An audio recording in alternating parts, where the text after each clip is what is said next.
Hey, V team, thanks for joining us for Up to Speed Live. We've got a great show for you today. Indeed we do. And team, in case you didn't know, it's National Engineers Week. All week long, we're celebrating our hardworking engineers who are truly at the heart of what makes Verizon network so special. Verizon engineers not only build and continuously enhance our award-winning network, they also work on some really exciting technologies like artificial intelligence, quantum communications, and immersive experiences using AR and VR. And if you didn't know, our global network and technology group has over 47,000 employees located in the U.S. and APAC and EMEA regions. So, to make them feel extra special all week long, GNT has a bunch of fun activities planned, including volunteer events and building competitions. And recently, check this out, Senior Vice President of Technology and Product Development, Srini Kalapala, spoke to 8 engineers on his team and asked them what inspired them to pursue engineering and the products that they're working on. Let's take a look. In honor of the National Engineers Week, I wanted to take this opportunity to thank the best of the best engineers that we have within our group. You are the most talented among our industry peers, and you allow, with all your good work, allow Verizon to be at the forefront of innovation and reliability and performance. From elementary to high school, I always had perfect scores in math. So all of my teachers encouraged me to pursue engineering. It started with my love for programming. I guess I'd always enjoyed making things, always enjoyed solving puzzles. I always liked to take toys apart when I was younger, putting it back together, understanding how it comes together. Being able to really get in there and figuring out how this particular item may work, and then the best way to find a viable solution to that problem. The most inspiring thing with engineering for me is that you see the immediate results of your work. That's what initially inspired me to become an engineer and still enlightens the fire every day. So I recently worked on this project, which is called the Private Folder or a Digital Vault. The project we're working on at the moment is called UCAS, and that's the most challenging thing we've done to date. We're taking the Blue Jeans meetings platform and we're really trying to turn it into a communications platform. The main focus of all of our careers over the last few years has been a large migration from data centers into the cloud. 2 projects that would stand out that I called keystone in my career so far is to manage, design, and build the entire Raymond James Stadium DAS for the Super Bowl 55 here in Tampa. The present exciting one, which I'm actually currently working on, is NAS Cloud Management, enabling mesh connectivity between CSPs with a simple point and click on-demand deployments using our own Verizon underlay network. None of this can be done alone. It's only possible if you do this in a team of extremely talented and motivated people, which I'm really proud and honored to be part of.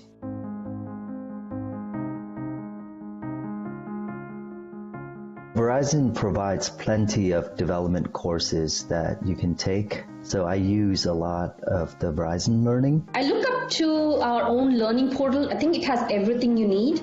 Plus Verizon LinkedIn courses, which are my favorite. I still enjoy reading source codes. Going to conferences, going to summits, learning from the community. Fortunately, Verizon is a company full of great minds, great engineers, so there's a lot of knowledge sharing between peers. A big part of learning is from connecting with other team members, learning from each other, keeping each other accountable. And I'll say too, it's also to be able to say mistakes. I've learned a lot from mistakes. At the end of the day, I'll always come back to working with good people and having good discussions with them, I think, is where the most useful insights come from. Wow, I love hearing what inspires people. Absolutely, and they're working on such cool projects, so that's super exciting. Love that, very cool. All right, moving on to some BBG news. This past Sunday marked the 65th year of the iconic Daytona 500 race at the Daytona International Speedway.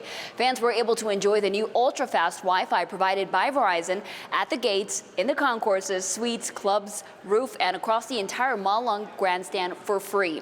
To execute a deployment of this scale, Verizon undertook a 12-month project installing more than 450,000 feet of cabling to meet the needs of a venue as dense as the Daytona International Speedway. And V-Team, here's something to tell your friends and family. Our Small Business Digital Ready platform equips small businesses with the skills they need to thrive in our digital world. Verizon partnered with Community Alliance, a Bay Area-based nonprofit working to help underrepresented entrepreneurs with individualized programming and support. Let's watch members of the Community Alliance explain how Verizon's Small Business Digital Ready is giving them the tools for success.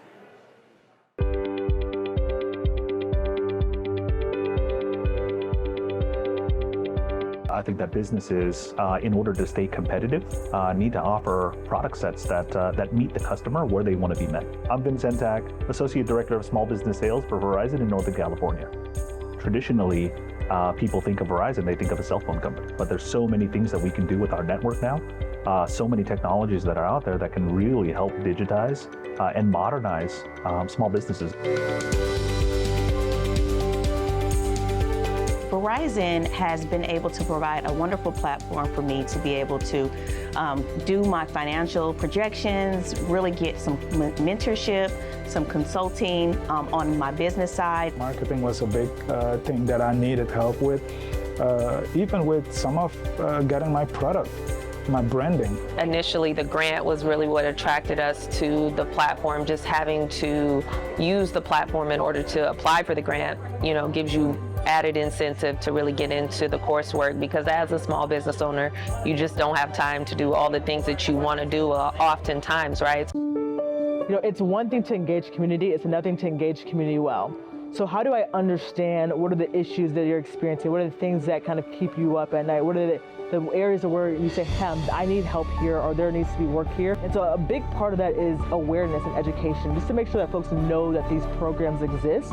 Technology is key for any growing business. It actually allows you to reach more people, have a bigger audience, grow your business in new ways. So for me on the platform, it was really helpful to take the corporate supplier courses and just sort of demystify what it's like to get in the supply chain and understand all the different pieces that are needed. I can tell you that at least on a weekly basis, as we talk to small businesses, I still get the response from them that, wow, I didn't even know that Verizon did this. What we're trying to do is make sure that that small businesses understand that they have a different avenue to be able to reach out to their customer base, and by utilizing or leveraging our technology, our platforms, and our network, they can absolutely transform their small businesses. I feel proud that that's the work that we're doing. What an impact. Now, V-Team, remember to tell your entrepreneur, friends, and family, we all know someone, about Small Business Digital Ready. Check out today's story for more. And as we celebrate our engineers, let's also highlight our Verizon women engineers who show that there's no limit to what they can achieve. Last Thursday, our very own Chief Technology Ambassador, Nikki Palmer, sat down with a few of our Verizon women in tech, including Katie Gavan, Sydney Shields-Farrell, and Gareen Magarg, to talk about career growth opportunities and innovation. This was the first episode of our new Women's History Month series on Verizon's LinkedIn page. The goal of this series is to help break down barriers to propel women into tech careers, and once in their careers, to help them succeed. If you missed it, you can rewatch it on Verizon's LinkedIn page. We'll of course provide a link in today's story. And to learn more about our Verizon women engineers, we'll share a link with the stories of women in different stages and roles in their engineering careers. And here's something to add to your calendar. For National Engineers Week, join Bold on February 22nd at 11 a.m. Eastern for a conversation about core engineering and operations with Phyllis J. Randall, Chair-at-Large of Loudoun County, Virginia, and Jacquees Gilbert, Mayor of Apex, North Carolina. This conversation will be moderated by Ken Jarvis, Director of Network Operations. Plus, join the Verizon Public Policy team on Thursday, February 23rd at 3 p.m. Eastern to celebrate Black History Month and the 60th anniversary of the March on Washington. It will be an exciting virtual program featuring historians, change makers, and civil rights leaders who will reflect on the impact of this historic day and how this pivotal moment in our nation's history remains relevant today. And speaking of Black History Month, we've seen so many great photos of the Bold community wearing their Bold t-shirts with pride as we continue celebrating Black history. If you want a shirt yourself, not only will you have Bold style, but you'll also contribute to a good cause. $5 from the sale of Bold t-shirt and sweatshirts will be donated to the Williams Franklin Foundation, which provides academic scholarships, business career networking, and mentoring opportunities to HBCU students with extreme financial need. You can find more about these events in today's story. Now, it seems like lately everyone's been talking a lot about security, and one of the things that sets us apart is how we keep our network safe with the best engineers. Well, recently I sat down with Wes Sobbott, Chief Network Security Officer, who explains how we do just that. And it's about a 7-minute conversation, so make sure to stay tuned. You'll learn a lot about the work that goes into keeping our network secure for our customers and what you can do to stay safe. Take a look and have a great rest of your week, V-Team. Hey V-Team, thanks for joining. Today, I'm sitting down with Wes Sobbott, Chief Network Security Officer. Wes, thank you for joining me today. Happy to be here. Wes, why don't we get started with you telling me how your team's been doing? It's great. We're off to a very fast start in 2023.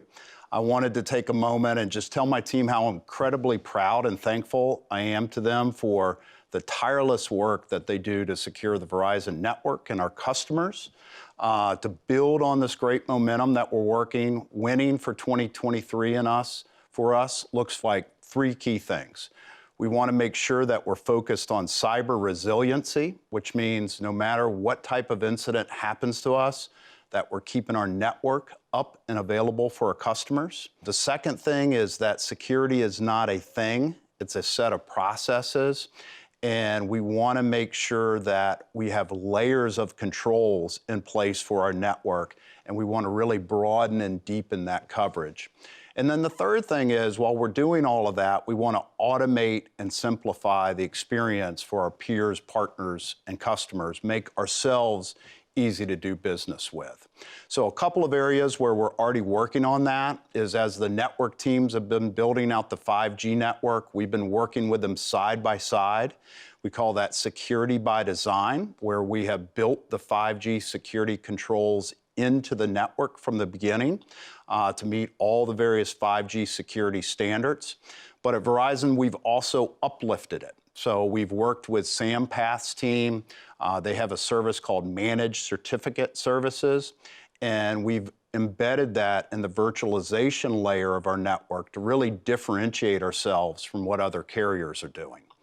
Another key area for us is around routing security. So all of our services, whether they're Fios, wireless, mobile or fixed, and our enterprise customers, they're all using the public IP network, the internet.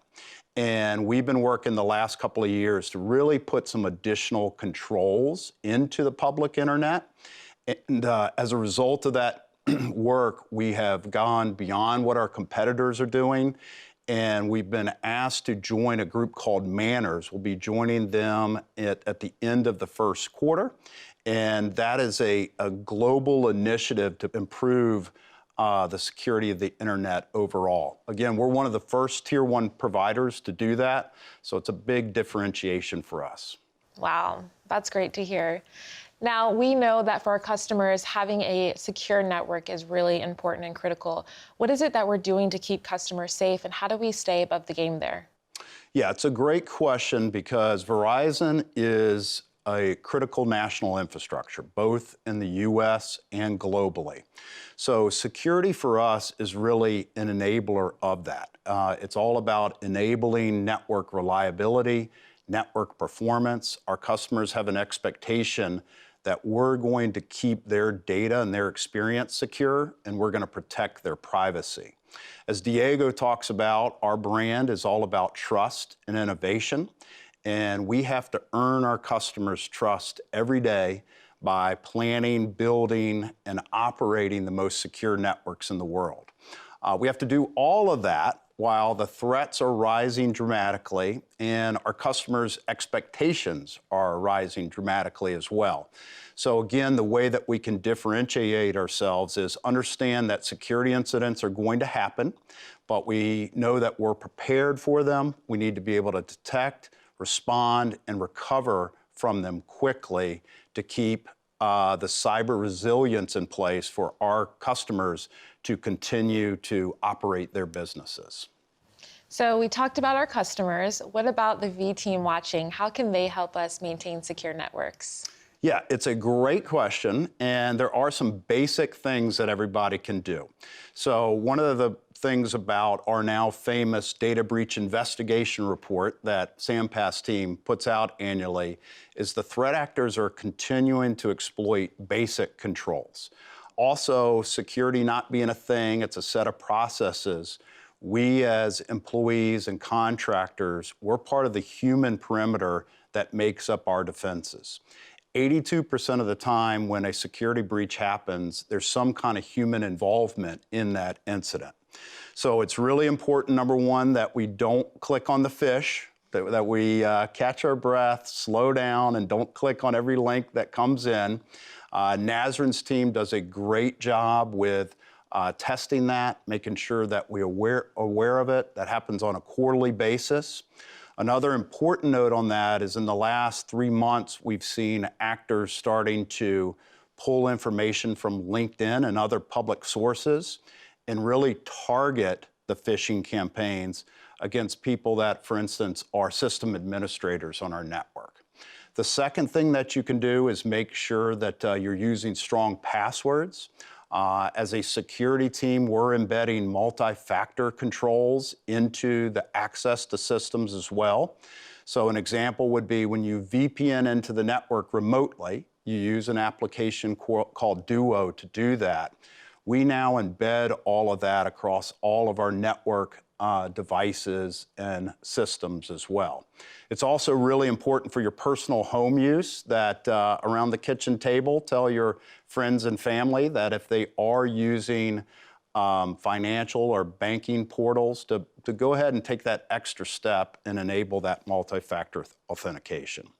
And then the third one is that a lot of us are responsible for managing systems. So Nazrin's team, my team, we're constantly performing vulnerability scans. We're looking for weaknesses. We're looking for gaps in the network. We post all of that to dashboards. And the people that are assigned to those systems, it's really important that they're going in and regularly and consistently patching those systems. So by not clicking on the fish, by using strong passwords, and by patching your systems quickly and regularly, you'll do a lot to secure Verizon's experience. All right, there we go. 3 takeaways for the V team. Thank you so much, Wes. Great. Thanks for watching, V team. Until next time, you're up to speed.